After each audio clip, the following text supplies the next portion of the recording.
మన inner peace YouTube ఛానల్లో అతీష ప్రజ్ఞావేదం సెషన్స్లో ఈరోజు ఎపిసోడ్కి మీ అందరికీ స్వాగతం అండి.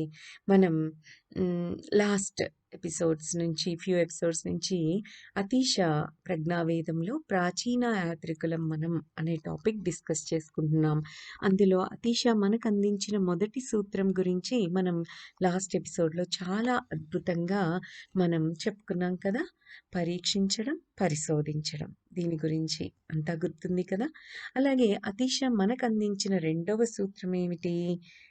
గొప్పలు చెప్పుకోకండి అని. ఇది ఎంతో అద్భుతమైన విషయం. ఎప్పుడైతే మనం అతీష యొక్క మొదటి సూత్రాన్ని సాధన చేస్తూ ఉంటామో అప్పుడు మనకి ఒక అద్భుతమైన స్థితి అనేది కలుగుతుంది. వర్తమానంలో ఉండటం, ఈ క్షణంలో జీవించడం, ప్రతిదాన్ని అద్భుతంగా చూడడం మనకి ఎక్స్పీరియన్స్ అవుతుంది. అటువంటి ఎక్స్పీరియన్స్ మనకి కలిగినప్పుడు ఈ అహంకారం అనేది మన మీద ఆఖరిగా ఒక దాడి చేయడాన్ని స్టార్ట్ చేసేస్తుంది. ఆ అహంకారం దాడి చేయడం అన్నది మనం పరీక్షగా పరీక్షించలేకపోతే, పరిశోధించలేకపోతే ఆ అహంకారం మన మీద దాడి చేసి మనతో గొప్పలు చెప్పుకునేటట్టు మనల్ని మార్చేస్తుంది. అప్పుడు మనం ఎక్స్పీరియన్స్ అయిన ఆ అద్భుత స్థితిని మనం కోల్పోతాం. సో అప్పుడు మన ఆధ్యాత్మిక అనుభవాల మీద ఈ అహంకారం అనేది స్వారీ ప్రారంభించేస్తుంది. కాబట్టి ధ్యాని అన్నవాళ్ళు ఎంతో జాగ్రత్తగా వ్యవహరించవలసి ఉంటుంది.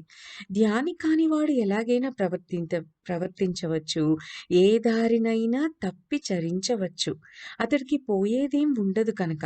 కానీ ధ్యాని పరధ్యానిగా మారకూడదు. అలా అయితే ఎంతో కోల్పోవలసి వస్తుంది ధ్యాని. సంపాదించుకున్న భాగ్యాలన్నీ క్షణమాత్రంలో చేజారిపోతాయి. ఉన్నత తలాలను అందుకోగలుగుతున్న ధ్యాని ఎంతో సులభంగా కిందకి పడిపోయే అవకాశాలు ఎన్నో అతనికి కలుగుతూ ఉంటాయి. ఆ పతనం భయంకరంగా ఉంటుంది.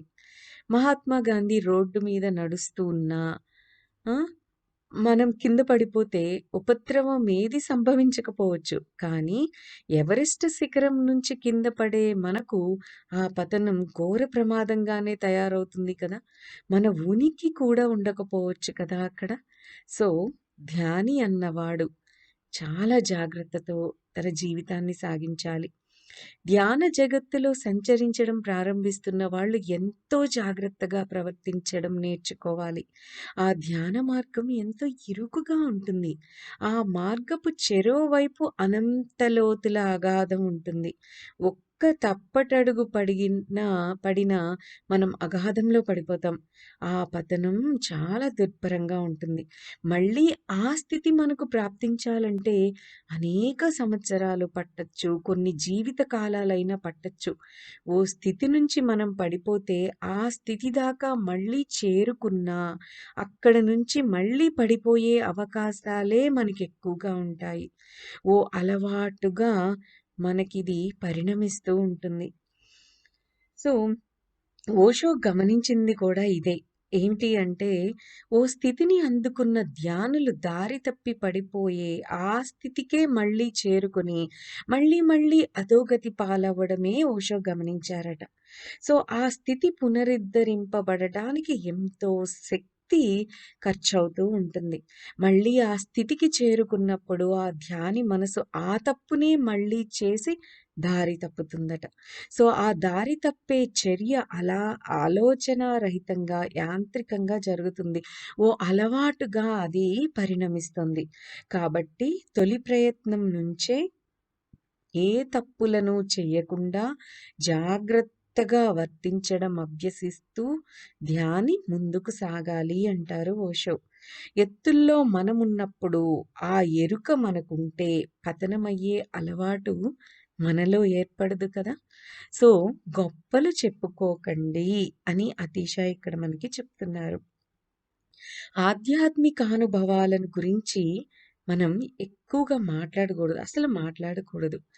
మాట్లాడడం తప్పదు అని అనుకున్నప్పుడు మనం మన గురువుని సమీపించి ఆయనతో మాత్రం మనం ఈ మాట్లాడడం అనే విషయాన్ని, అంటే ఆధ్యాత్మిక అనుభవాల గురించి మాట్లాడడం అనే విషయాన్ని గురువుతో సంప్రదించవచ్చు.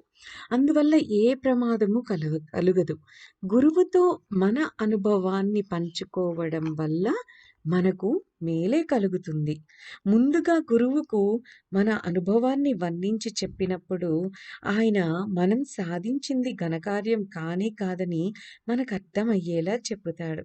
మూర్ఖుడా, పెంటలా ఉంది నీ అనుభవం, దీన్ని మర్చిపో అని ఇలా కూడా అనవచ్చు. నిర్వాణం గురించి మనం మాట్లాడినా ఆయన ఇదే అంటారు. ఇందులో ఏమీ లేదు, బయటపడే దీన్ని, చెప్పులు వదిలే చోటుంది కదా అక్కడ విసిరే నిర్వాణాన్ని అంటారు.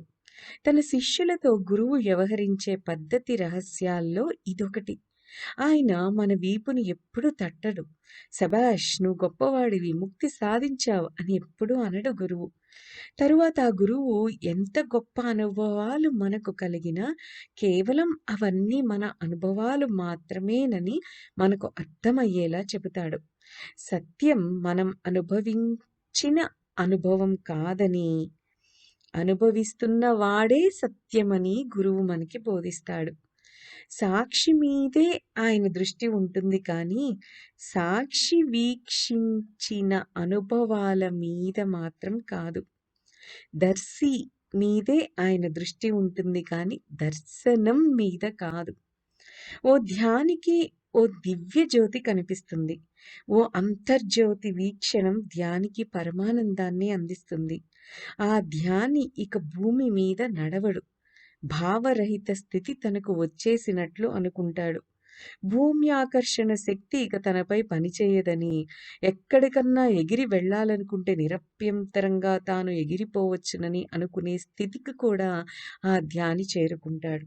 కానీ గురువుతో ఆ విషయాన్ని ఆ ధ్యాని పంచుకున్నప్పుడు, అయితే ఏమిటట, అందరికీ కలిగే అనుభవమే ఇది, ఇందులో గొప్పేం లేదు, ఇంతకంటే గొప్ప అనుభవాలు కూడా మరికొందరికి కలిగాయి, కేవలం ఇది ఒక అనుభవం మాత్రమే.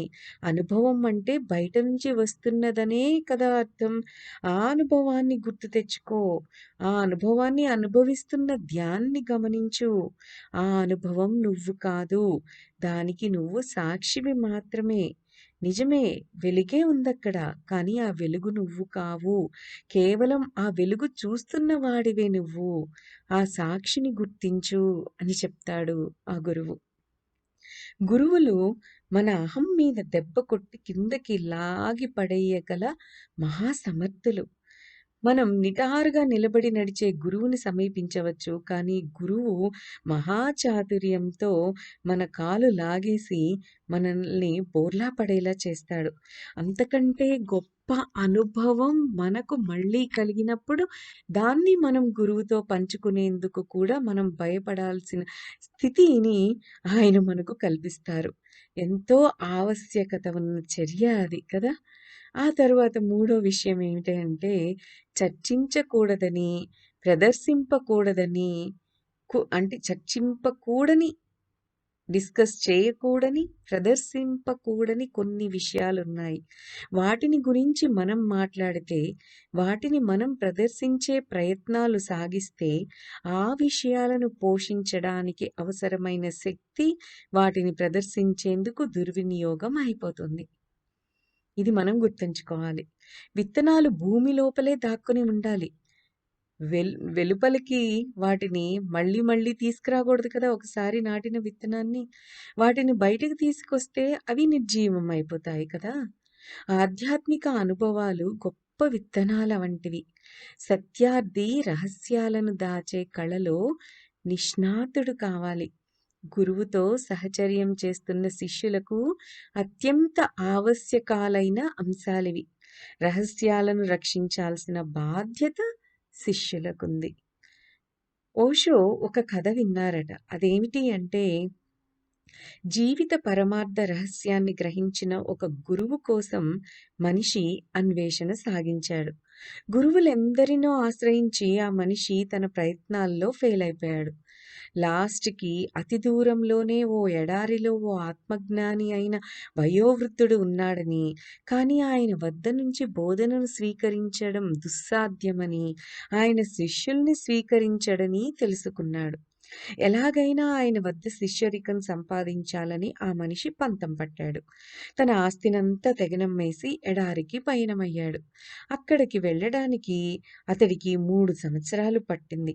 పూర్తిగా అలసిపోయి ప్రయాణపు నిస్త్రాణతో ఎన్నోసార్లు ప్రయాణాన్ని విరమించి తన ఊరికి వెళ్ళిపోవాలని అనిపించినా పట్టిన పట్టును వీడితే అహంకారానికి మాయని మచ్చ పడుతుంది కనుక తన ఊరి వారందరూ "మేం ముందే చెప్పాం ఆయనకి నువ్వు శిష్యుడు కాలేవని" అని ఎగతాళి చేస్తారేమోనని ఆ మనిషి భయపడి వెనుతిరిగే పనికి స్వస్తి చెప్పేవాడు. పూనికతో ముందుకు సాగి తుదకు ఆ ఎడారిని చేరుకున్నాడు. ఆ వృద్ధ ఆత్మజ్ఞానిని దర్శించాడు. ఈయన సరైన గురువే, సందేహం లేదు అని అనుకున్నాడు. ఆ విషయం ఆ మనిషికి స్పష్టంగా కనిపిస్తూనే ఉంది. గురువులెందరినో ఆ మనిషి గమనించి ఉన్నాడు. వాళ్ళల్లో ఏ పసా లేదు. ఈ జ్ఞానిలో దివ్యత్వం కొట్టొచ్చినట్లు కనిపిస్తూనే ఉంది. ఆ జ్ఞాని కళ్ళల్లో ఆ మనిషి తనెప్పుడూ దర్శించలేని లోతులు సాక్షాత్కరించాయి. ఓ చెట్టు కింద కూర్చొని ఉన్న ఆ ఆత్మజ్ఞాని చుట్టూ ఓ దివ్య ఆవరణం ఏర్పడి దివ్య స్పందనలు ప్రసరింపబడుతూ ఉండి ఆయనను సమీపానికి వచ్చిన ఆ మనిషిని మంత్రముగ్ధుణ్ణి చేశాయి. ఓ పూనకం ఆవహించిన వాడిలా ఆ మనిషి తన్మయుడై ఆత్మజ్ఞానికి పాదాభివందనాలు సమకూర్చుకుని, "స్వామీ, పరమార్థం గ్రహించాలనే ఆసక్తితో మిమ్మల్ని శరణుజొచ్చాను. దాన్ని నాకు ప్రసాదించగలరా" అని ఆర్తితో అర్థించాడు. ఆత్మజ్ఞాని ఏమన్నాడంటే, "అయితే 3 ఏళ్ళు నువ్వు మౌనంగా ఉండాలి. ఒక్క మాట కూడా ఉచ్చరించకూడదు. పూర్తి నిశ్శబ్దంలో నువ్వుంటూ నన్ను సేవించు. ఈ దీక్ష నువ్వు పూర్తి చేయగలిగినప్పుడు ఆ పరమార్థాన్ని నేను నీకు బోధిస్తాను. ఎందుకంటే ఆ పరమ రహస్యాన్ని గుప్తంగానే ఆ పరమ రహస్యం గుప్తంగానే ఉండాల్సి ఉంది కనుక. 3 ఏళ్ల మౌనం నువ్వు వహించగలిగితే ఏ మాటను పైకి చెప్పని సామర్థ్యం నీలో ఉన్నట్లే నిరూపించబడుతుంది" అన్నాడు. ఆ మనిషి దానికి ఒప్పుకున్నాడు. ఆ దీక్ష పూనాడు. ఆ 3 ఏళ్ళు అతి నెమ్మదిగా గడిచాయి. దాదాపు 3 జన్మలనిపించాయి ఆ మనిషికి. విస్తృతమైన ఎడారి. గురువుగారు తప్ప పూర్తి నిర్మానుష్యం.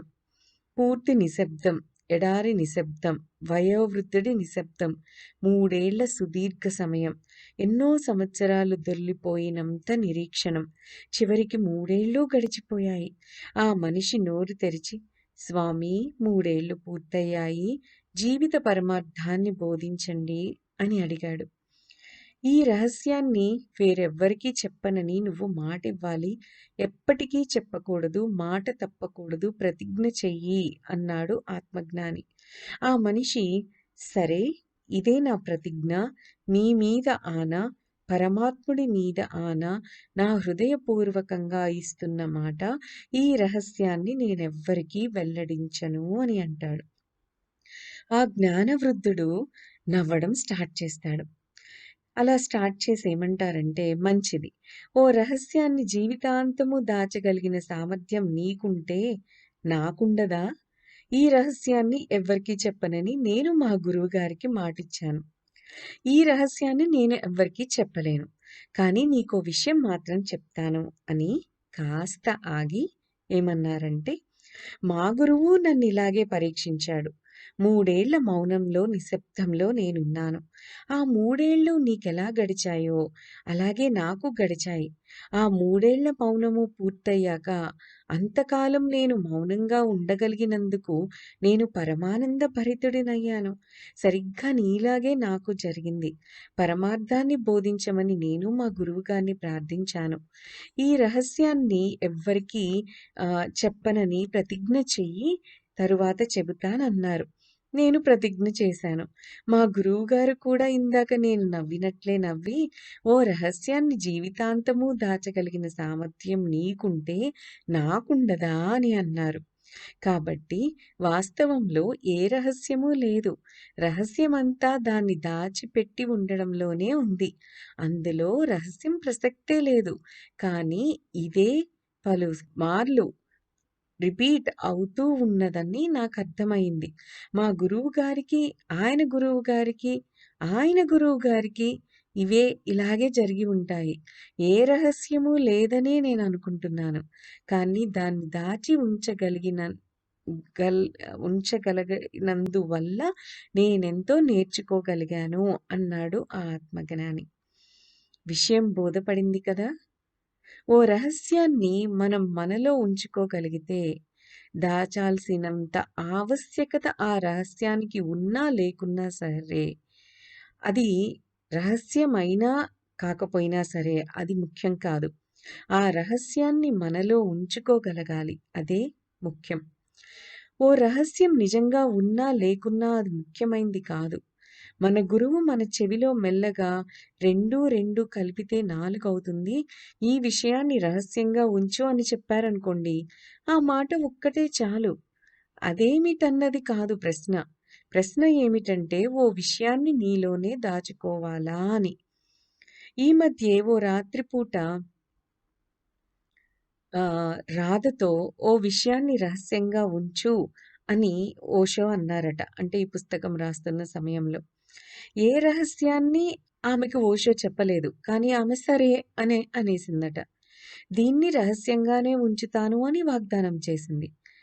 ఆమెతో ఓషో ఏమన్నారంటే, "నువ్వు ఒట్టి వసపిట్టవు, వాగుడుకాయవు. ఈ ఆశ్రమంలో నాలాగా చెవులు కొరికే వాళ్ళు మరెవ్వరూ లేరు. కాబట్టి నువ్వే ఈ రహస్యాన్ని నీలో దాచుకోవాలి" అని చెప్పారట. ఆమె ఒట్టు పెట్టుకుని ఒప్పుకుంది. ఏ రహస్యాన్ని దాస్తానని ఆమె ప్రతిజ్ఞ చేసిందో ఓషోకు అర్థం కాలేదు. కానీ ఆమె తన మాటను నిలబెట్టుకోవాలి. చాతుర్యం అంతా రహస్యాన్ని దాచడంలోనే ఉంది. కానీ అక్కడ రహస్యం అంటున్నది నిజంగా రహస్యమా కాదా అన్న విషయంలో కాదు. సో, ఈ విషయం మనకు అర్థమైంది కదా! అందుకే ఓషో అతీష ఏమంటారు మనకి రెండవ సూత్రంగా ఇక్కడ? గొప్పలు చెప్పుకోకండి అని అంటున్నారు. అంటే వేటిని ప్రదర్శించకండి. ప్రదర్శించడమే మనసు యొక్క సహజ ప్రవృత్తి. ఓ గొప్పదనం మనలో ఉంటే ఫర్ ఎగ్జాంపుల్ మరొకరి ఆలోచనలను చదవగలిగే శక్తి మనకుందనుకుందాం. వెళ్ళి అందరి ముందు ప్రదర్శించడమే మన మనస్సు యొక్క సహజ స్వభావం. ఒకప్పుడు ఒక మహమ్మదీయ యువకుడు 20 ఏళ్ల పాటు ఓషో వద్ద ఉండేవాడు. అతి మొండి మనిషి అతడు. తనకే పనిని చేయమని చెప్పినా తన సమస్త శక్తులను ఆ పని కోసమే ఆ యువకుడు వెచ్చిస్తూ ఉండేవాడు. హఠాత్తుగా ఎదుట మనిషి ఆలోచనలను చదవగల శక్తి అతడికి సిద్ధించింది. ఆ సిద్ధి గురించి ఆ యువకుడిని మాట్లాడకుండా ఉంచటానికి ఓషో ఎంతో కష్టపడాల్సొచ్చిందట. ఇంకొకరి ఆలోచనలను చదవడం అన్నది ఓ హద్దు మీరే చర్యే. ఎదుట మనిషి ఏకాంతానికి భంగం వాటిల్లే దుశ్చింతే కదా అది. ఆ రహస్యాన్ని తనలోనే ఉంచుకోమని ఎవరి వద్ద ప్రదర్శించవద్దని ఓషో చెప్పిన హితాన్ని శిరసా వహించి ఆ యువకుడు దాన్ని అలాగే తనలోనే దాచుకుని ఉంచుకున్నాడట.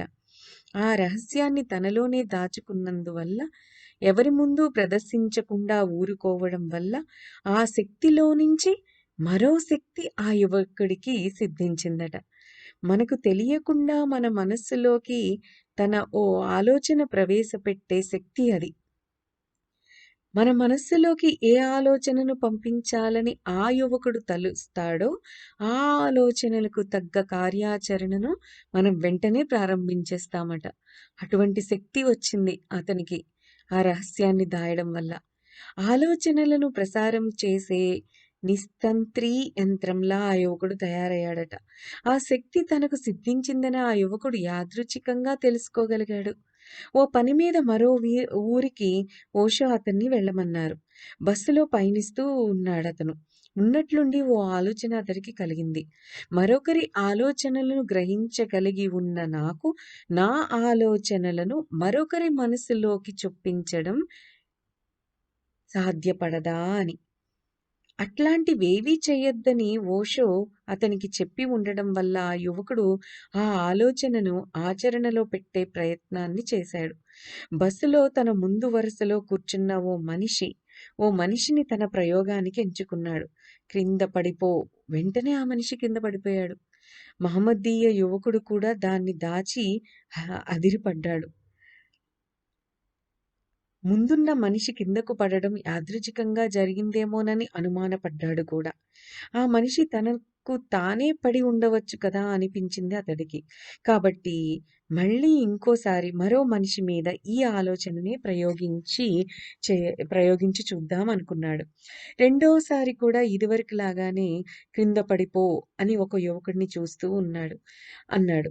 ఆ యువకుడికి ఓ భయం పట్టుకుంది. ఓ ఆలోచన అతడినే వేధించడం ప్రారంభించింది.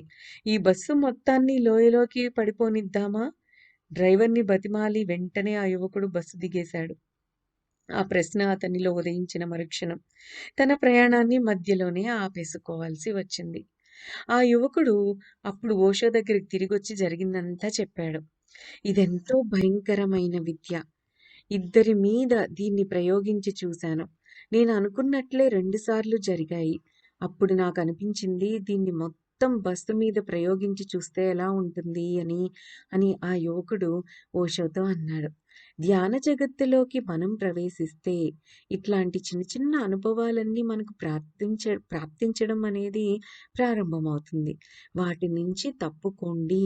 ఎప్పుడూ వాటిని ఉపయోగించుకోకండి. ఎప్పుడూ వాటిని ప్రదర్శించకండి. వాటి గురించి మాట్లాడకండి. ఎందుకంటే మనం మాట్లాడితే అందరూ మనల్ని వాటిని నిరూపించి చూపించమని అడుగుతారు కాబట్టి. అప్పుడు మనం వాటిని అభ్యసించే ప్రయత్నాలు ప్రారంభిస్తాం. అతి త్వరలోనే ఆ శక్తులన్నీ చేజారిపోతాయి. సో, మన అంతరపు పోషణానికి ఆ శక్తులు అవసరమవుతాయి.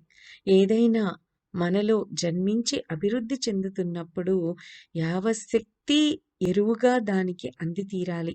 ఆ శక్తిని బాహ్యంలో ఏ విధంగానూ ఉపయోగించకూడదు. అలా ఉపయోగించకుండా ఉండేందుకు అత్యుత్తమమైన మార్గం ఏమిటి? అతీషా చెప్పిన రెండవ సూత్రం. ఏమిటది? గొప్పలు చెప్పుకోకండి అని. సో, ఇదండి అతీషా మనకందించిన రెండవ సూత్రం యొక్క అద్భుతమైన ఎక్స్‌ప్లనేషన్. సో, ఇప్పుడు గొప్పలు చెప్పుకోకండి అని అతీషా ఎందుకు చెప్తున్నారన్న విషయం చక్కగా క్లియర్‌గా అర్థమైంది కదా! మరి ఇంకా ఫాలో అయిపోదామా? సో, మన నెక్స్ట్ ఎపిసోడ్‌లో అతీషా ఈ టాపిక్‌లో మనకందించే మూడవ సూత్రం ఏమిటి అన్నది చక్కగా తెలుసుకుందాం. దట్స్ ఆల్ ఫర్ టుడే అండి. Have a great day. Thank you. Thank you. Thank you.